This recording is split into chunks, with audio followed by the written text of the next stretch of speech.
Tebow went 0 for 3 with 2 strikeouts and also grounded into a double play with the bases loaded. Tebow also was hit by a pitch, but was quickly doubled off first base. Max, grade Tim Tebow's performance, please. A+. Oh, it was Max. Tim Tebow doing all that stuff. He was hitting home runs in batting practice. You have the other team on the top step of the dugout watching because he's taking batting practice, grounding into a double play. The whole thing is great. The only thing I'd like to see now, I want to see him play the outfield. I want to see him crash into the wall. I want to see his arm. Come on, it's Tim Tebow. Here's a better way. If it's not an A+, Molly, can you tell me anything else that happened in spring training for any team yesterday? I was focused on NFL free agency and the Warriors losing. Sorry, I cannot. Right. Right. Me too. Max, the only thing I know about baseball yesterday is Tim Tebow.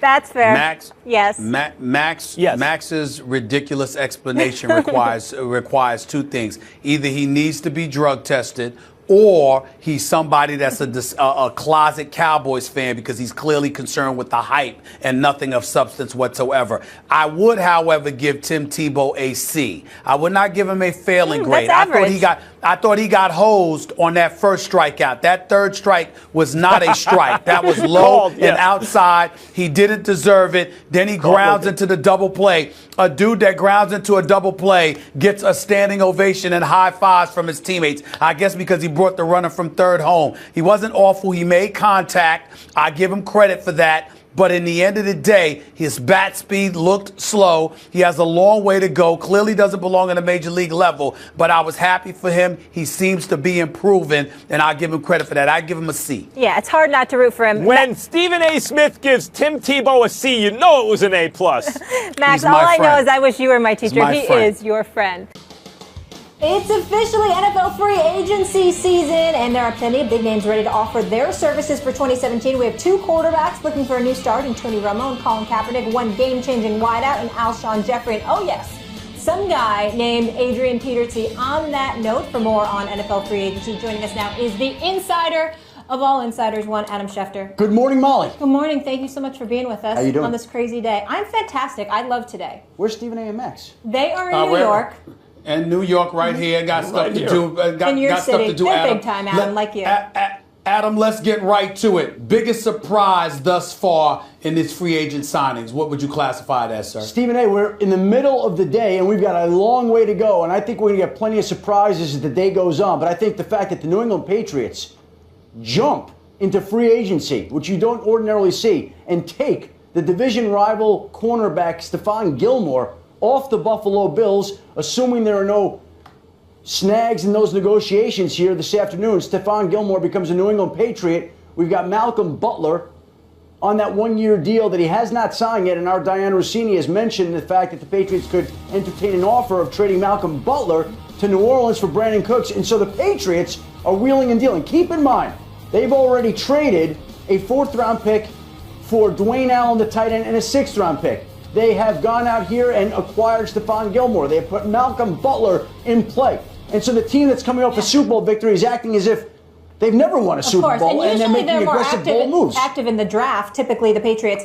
I'm hearing that you have some breaking news regarding Mike Glennon. Mike Glennon, as expected, is going to sign with the Chicago Bears, barring any setbacks. Here's the number, Stephen A. and Max. You tell me what you think of this deal. It's going to be for $15 million a year, 3 years. $45 million, $19 million guaranteed to join the Chicago Bears. Mike Glennon will go in there and be the Bears starting quarterback. A big deal for Glennon. He was wanted back in Tampa, was the top free agent quarterback available on the open market. And when I mean available, that means Patriots not trading Garoppolo, Redskins not planning to trade Kirk Cousins. So this is the best you could do right now. The Bears are going to go out and land that top quarterback on the market. Adam, does that mean, as John Elway said last year when he was negotiating with Osweiler, look, there should be a middle class of quarterbacks? Does that mean, does this contract represent Mike Glennon joining the middle class of quarterbacks? I guess, Max, but here's the deal. If you're starting in the NFL, even Ryan Fitzpatrick came in last year to the Jets and made over $12 million per year. So they're paying Mike Glennon, who's a free quarterback, an unrestricted free agent on the open market where teams don't have quarterbacks, $15 million a year, 19 guaranteed. So if Mike Glennon flames out in Chicago, they can move on to the next guy without much damage. There's not a lot of risk. They tie up the guy they want. Look, Tampa Bay wanted Mike Glennon back in Tampa, which tells you something. I think that speaks to his level of abilities and talent, and he's going to wind up in Chicago on that big money deal here. What are you hearing, Adam, the issue is with Tony Romo in terms of trying to make a decision? Is it really about Denver or Houston, and that's up in the air, or is he looking at other possibilities as likely participants? I think he's looking at other possibilities as well. Now, look, I think we all agree Denver and Houston are the two primary landing spots, the two obvious ones. But my understanding is don't be surprised when Tony Romo takes visits to other places not named Denver and Houston. And so here's the question that every team's going to have to ask itself in free agency. When you look at your starting quarterback, whether it's Jacksonville or Minnesota or you pick the team, would we rather have Tony Romo as our starting quarterback, or would we rather have the guy we have in place now? And every team around the league is going to have to ask that question. I can tell you New England's going to rather have Tom Brady. Pittsburgh's going to rather have Ben Roethlisberger. Green Bay's going to rather have Aaron Rodgers. But ask yourself that question with every other franchise, and you come to your own conclusion about whether you'd rather have a quarterback there or whether you'd have Tony Romo. Adam, we haven't heard much about Adrian Peterson. What are you hearing about his whereabouts? Could he end up back in Minnesota? Well, Molly, the reason that you don't hear a lot about it is because the running back market is deflated some. And teams are not jumping out to go sign running backs because there are a lot of them. Yeah. And good ones in the draft. And there are great ones in the draft. And so teams know that they don't have to be in a rush. Listen, Adrian Peterson is one of the greatest players in NFL history. So he's going to get a lot of attention. We're going to replay his highlights, and we're going to see the great runs like this one right here. But the fact of the matter is, there's more attention on him from the public than there is from actual teams themselves. Now, there's been some talk that maybe the Raiders will be interested, maybe Seattle will be interested. We'll see whether or not that happens. But again, I think there's a lot more interest on our part than the team's part right now. And you said, Adam, that's largely because there are no, Glennon's markets there. Adrian Peterson's is not just because of the increased importance on the quarterback and decreased on the running back, but because in this draft, the view is that there are ready-to-go running backs and not quarterbacks. That's also cooling Peterson's market? Well, here's the deal, Max. If you look at it, Bill Polian was on Insiders yesterday, and he said he thought Adrian Peterson was a veteran minimum salaried running back. And I couldn't believe when he said that, because you're talking about Adrian Peterson. But the fact of the matter is, think about how often teams have paid running backs. Now think about how often teams have paid 32-year-old running backs. Now think about how often teams have paid 32-year-old running backs who averaged 2 yards a carry in their last season and didn't stay healthy. And so, again, we can continue to talk about and speculate on where Adrian Peterson is going to wind up. And he's one of the greatest players in NFL history. But we're talking about Adrian Peterson in 2017, not Adrian Peterson in 2007. Adam, tell me this two-part question. Who is the number one running back on a free agent market? Who's that considered to be in light of what you just pointed out about Adrian Peterson, number one? And number two, what team wants a running back most? Well, I still would want one of these running backs on my team, okay? I think you look at Adrian Peterson, despite the questions, and make him, look, he's Adrian Peterson. Okay, you look at Eddie Lacy. I know that there's been some questions about his conditioning and his weight. I still would want Eddie Lacy on my football team as well. I'm just thinking of the running backs. Latavius Murray is a guy that's going to draw some interest.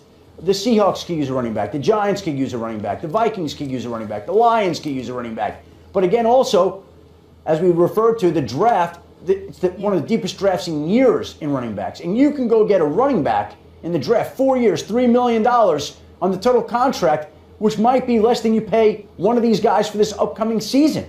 So what would you rather do Adam, if you're a team? Is there on a non-sexy skills position kind of way a guy out there with a really hot market, some tackle or guard or position that we don't normally pay as much attention to that teams are very hot for right now? Well, I'll tell you one that's kind of on the cutting edge right here, Max.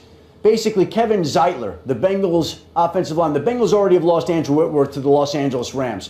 They're going to lose Kevin Zeitler too. And the question is, where are they going to lose him to? And the Cleveland Browns are making a real strong push with all the cap room that they have to sign Kevin Zeitler, and the numbers are going to be through the moon on Kevin Zeitler when that deal comes in. And so that, to me, is a guy that people aren't talking about Kevin Zeitler, but he may have one of the richest contracts in this free agent class, a huge deal that's going to be coming down the pike at some point today. And I think Kevin Zeitler is in play in Cleveland amongst other places right now. A lot of teams Zeitler could use gets help paid, on their line. Adrian Peterson doesn't.